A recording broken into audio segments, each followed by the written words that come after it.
Imagine working your whole life, paying every bill on time, never missing a due date, and then, when you finally need help, the system turns its back on you. That's exactly what happened to John Harris, a hard-working small business owner who ran a trucking company with just 3 trucks. 4 years, he paid his insurance premiums faithfully. He trusted that, if disaster ever struck, the insurance company would be there like they promised. One rainy night, one of his trucks was hit by a reckless driver. The truck was totaled. It wasn't even John's fault. He filed a claim, confident that the company would cover the damages. After all, wasn't that the whole point of insurance? But weeks later, a letter arrived in his mailbox. The words hit him like a punch in the gut. Claim denied. The reason? A technicality buried deep in the fine print. Something so trivial that no ordinary person would ever think it mattered. For John, this wasn't just about money. That truck was the backbone of his business. Without it, contracts would fall through, drivers would lose work, and his family's future would crumble. And yet, the company didn't care. That single denial lit a fire inside John, a fire that would soon burn its way into the heart of the insurance giant itself. John tried calling. Hours on hold, endless transfers, and robotic scripts that led nowhere. He wrote emails, letters, even begged for a face-to-face meeting. Nothing worked.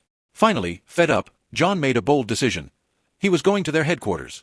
If they wouldn't listen to his words on paper, maybe they'd listen when he showed up in person. He drove his remaining trucks straight into the city, determined to make them face him. But here's where fate stepped in with an ironic twist.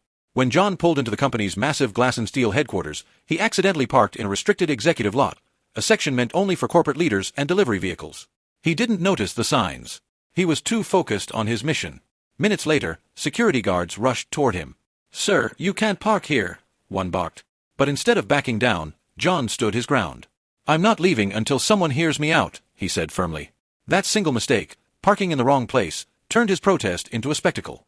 Curious employees pressed against windows, phones started recording, and within moments, a simple confrontation began spiraling into something no one expected. John didn't set out to be a hero. He only wanted fairness. But as he stood in front of the building, his voice echoing against the glass walls, people listened. He shouted about how he'd paid every premium, about how families like his were destroyed by denied claims, while the company's executives raked in bonuses. His words weren't polished, but they were raw and real. Someone in the crowd recorded him. That video hit the internet like wildfire. By nightfall, thousands had seen it. By the next morning, millions were watching John call out the company in their own front yard. Suddenly, the narrative shifted. It wasn't just one man versus an insurance company. It was a symbol of ordinary people rising against corporate greed. The company tried to remove him, but the cameras made it impossible. The police arrived, but with so many onlookers and media attention, they hesitated. Removing him by force would make the company look even worse. Without even realizing it, John had done what no lawyer, no regulator, no competitor had managed. He had taken over the image